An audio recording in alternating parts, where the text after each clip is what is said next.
Bonjour à tous, donc je vais entrer dans un instant dans l'hémicycle pour réagir à un arrêt de la Cour de justice de l'Union qui vient de rejeter un recours formé par la Pologne et la Hongrie.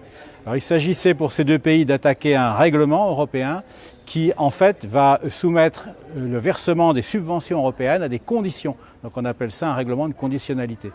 Et en fait, pour faire bref, ça signifie que tous les États qui déplairont à l'Union européenne se verront couper les crédits. Et bien sûr, les premières victimes vont être la Pologne et la Hongrie. C'est pour ça qu'ils ont tenté de réagir. Mais bien sûr, ils ont perdu, parce que la Cour de justice de l'Union, et c'était prévisible, est fédéraliste et donc a pris un malin plaisir à les faire perdre. Alors, ils avaient pourtant deux arguments majeurs. Un, ce mécanisme de conditionnalité court-circuite l'article 7 du traité sur l'Union qui exige un vote à l'unanimité pour sanctionner les États. Donc là, l'unanimité, c'est fini.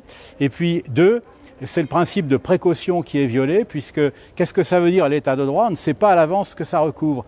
Et c'est tellement vrai que ce mois-ci, le Parlement a décidé d'y ajouter le respect du principe de primauté du droit de l'Union, alors qu'habituellement ça n'y était pas. Donc il n'y a plus aucune prévisibilité. Il est clair qu'avec ce nouveau règlement, qui est validé par la Cour, eh bien, les États qui déplairont seront sanctionnés financièrement.